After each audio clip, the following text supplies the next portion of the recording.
भारत का चंद्रयान-3 मिशन चांद को फतह करने के लिए रवाना हो चुका है।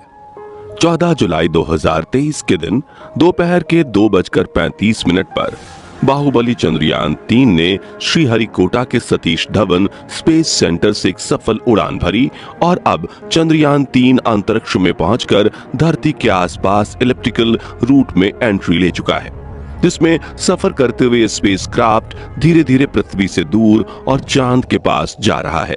लेकिन अब इसका आगे का सफर इतना आसान नहीं होने वाला और इस सफर में सबसे मुश्किल है इसका आखिरी पड़ाव, जिसमें ये 23 या 24 अगस्त के दिन चांद के दक्षिणी ध्रुव पर सॉफ्ट लैंडिंग करने की कोशिश करेगा। और इसी प्रयास में साल 2019 में चंद्रयान-2 का मिशन असफल हुआ था।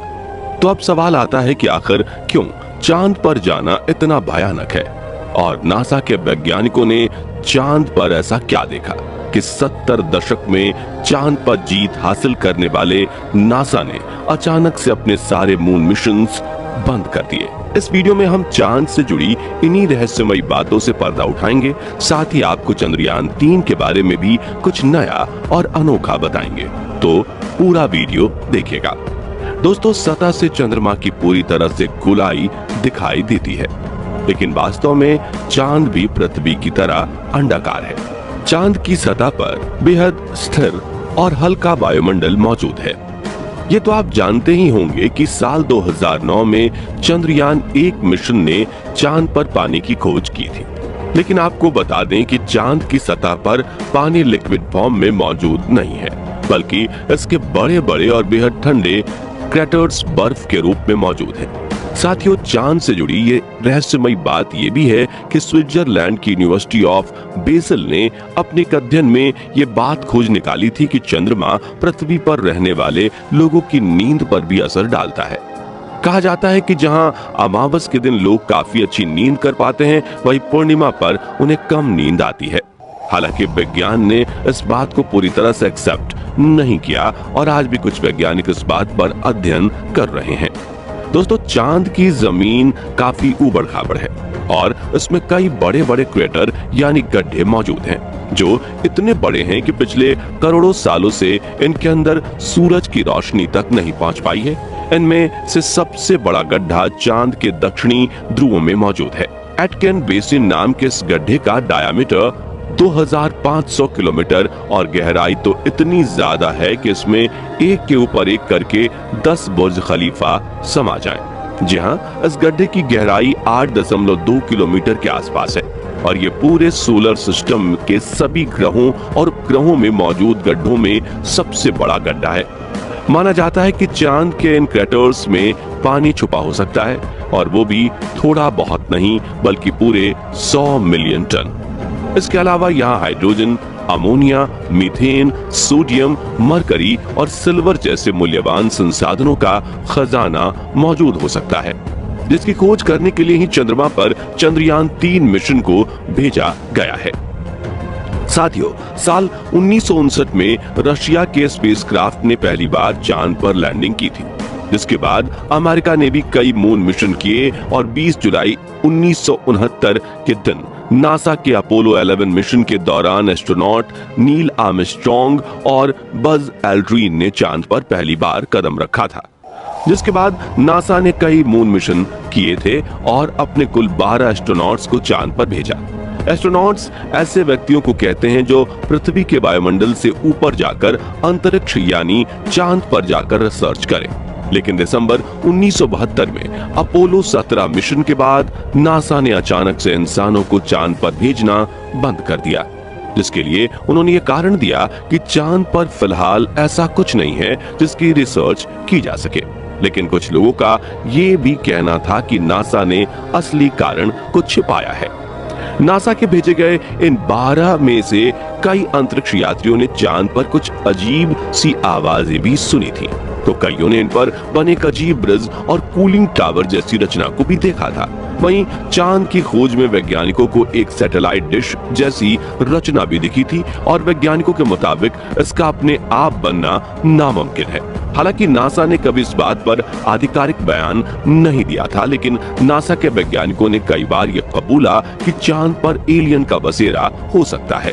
खैर, चांद पर एलियन हो सकते हैं या नहीं, इस बारे में अपनी राय हमें कमेंट में आप बता सकते हैं। फिलहाल यहाँ सबसे ज्यादा गौर करने वाली बात यह है कि ये सभी मिशन चांद के उत्तरी ध्रुव पर किए गए थे, जहां पर लैंडिंग करना चांद के दक्षिणी ध्रुव के मुकाबले काफी ज्यादा आसान माना जाता है। लेकिन साल 2019 में भारत के चंद्रयान 2 ने चांद के दक्षिणी ध्रुव पर सॉफ्ट लैंडिंग करने की कोशिश की थी और अपने इस प्रयास में चंद्रयान 2 का लैंडर विक्रम बुरी तरह से असफल हुआ था। लेकिन आखिर चांद का दक्षिणी ध्रुव इतना खतरनाक क्यों है, आइए जानते हैं। सबसे पहले तापमान की बात करें तो चांद के दक्षिणी ध्रुव में कई ऐसे बड़े बड़े गड्ढे यानी क्रैटर्स हैं जहां करोड़ों सालों से सूरज की धूप नहीं पहुंची, और सूरज की धूप न पहुंचने का सीधा सीधा मतलब है तापमान का ठंडा होना।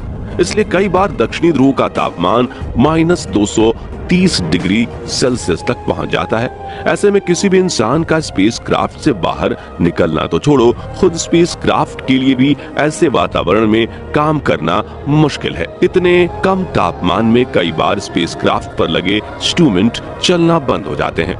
वहीं सूरज की रोशनी ना पड़ने की वजह से चांद के दक्षिणी ध्रुव के कई हिस्सों में काफी ज्यादा अंधेरा है, जिस वजह से चांद के ऑर्बिट में घूम रहे नासा, रशिया और इसरो के ऑर्बिटर्स भी वहां के काफी हिस्सों को ठीक से नहीं देख पाए।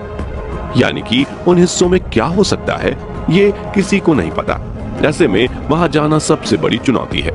इसके अलावा चांद के दक्षिणी ध्रुव की जमीन उत्तरी ध्रुव से ज्यादा उबड़-खाबड़ है, पर यहाँ पर कुछ सेंटीमीटर से लेकर 2500 किलोमीटर तक के बड़े बड़े गड्ढे हैं। ऐसे में रिसर्च के लिए किसी भी रोवर को यहाँ चलाना हो तो काफी सावधानी बरतनी पड़ती है, और अगर रोवर किसी बड़े क्रैटर में गिर गया तो उसे वहां से निकालना लगभग नामुमकिन हो जाएगा और रिसर्च मिशन भी फेल हो जाएगा।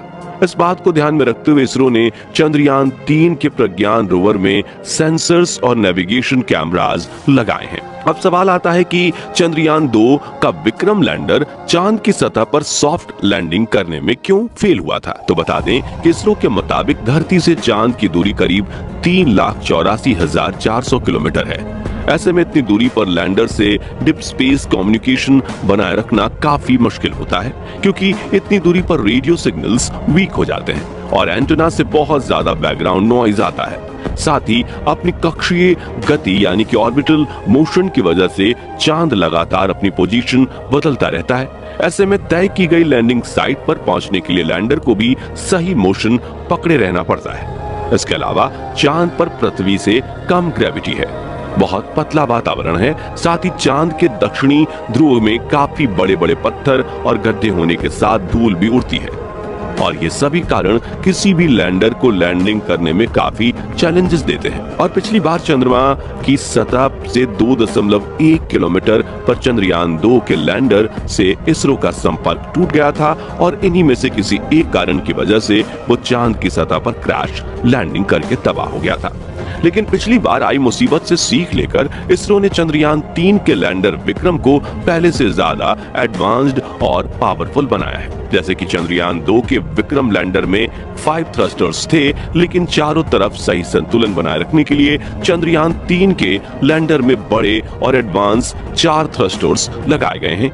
इसके अलावा इस बार के विक्रम लैंडर में लेग्स को बड़ा और मजबूत कर दिया गया है, साथ ही इसकी फ्यूल स्टोरेज कैपेसिटी को भी बढ़ाया गया है। वहीं इसमें लगे कम्युनिकेशन डिवाइस भी एडवांस्ड और तकनीक का इस्तेमाल कर रहे हैं, जिससे ये इस बार लैंड कर इसरो से संपर्क ना तोड़े। और सबसे जरूरी बात, इसके सॉफ्ट लैंडिंग सीक्वेंसेस को भी काफी हद तक सुधार दिया गया है। इन सभी बदलावों से चंद्रयान 3 के लैंडर को चांद की सतह पर सॉफ्ट लैंडिंग करने में आसानी होगी। साथियों, इन सभी बदलावों को टेस्ट करने के लिए सिमुलेशन चलाकर विक्रम लैंडर की हजारों बार टेस्टिंग की गई है, जिसमें ठंडे तापमान में उपकरण चल रहे हैं कि नहीं उनकी जांच करना, लैंडर के पैरों की मजबूती टेस्ट करना, कम ग्रेविटी में थ्रस्टर्स टेस्ट करना, ऊबड़ खाबड़ सतह पर लैंड करवाना वगैरह शामिल है। वह इसकी लैंडिंग साइट यानी चंद्रमा की धरती पर उतारने की जगह को भी पहले से ज्यादा बढ़ाकर 4x2.4 किलोमीटर की लोकेशन चुना गया है। और यदि सब कुछ प्लानिंग के मुताबिक रहा तो 23 या 24 अगस्त के दिन विक्रम लैंडर को चांद की सतह पर लैंड करवा दिया जाएगा। दोस्तों, अगर इस बार चंद्रयान 3 का लैंडर चांद पर बिल्कुल सही तरीके से सॉफ्ट लैंडिंग करता है तो अमेरिका, रशिया और चीन के बाद भारत वो चौथा देश होगा जो चांद पर सॉफ्ट लैंडिंग करेगा। साथ ही हमारा भारत वो पहला देश बनेगा जिसने चांद के सबसे भयानक हिस्से यानी साउथ पोल पर लैंडिंग की है, जिससे स्पेस रिसर्च की फील्ड में भारत का नाम सबसे ऊंचा हो जाएगा। तो साथियों, अगर आप भी हमारी तरह यही चाहते हैं कि चंद्रयान 3 मिशन में भारतीय स्पेस एजेंसी इसरो को अपार सफलता प्राप्त हो तो कमेंट बॉक्स में इसरो को अपनी दुआएं जरूर दीजिए। साथ ही जानकारी पसंद आई हो तो वीडियो को लाइक शेयर जरूर कीजिए और चंद्रयान 3 मिशन से जुड़ी हर पल की खबर पाते रहने के लिए हमारे चैनल को सब्सक्राइब करके बेल आइकन जरूर प्रेस कर दीजिए। धन्यवाद।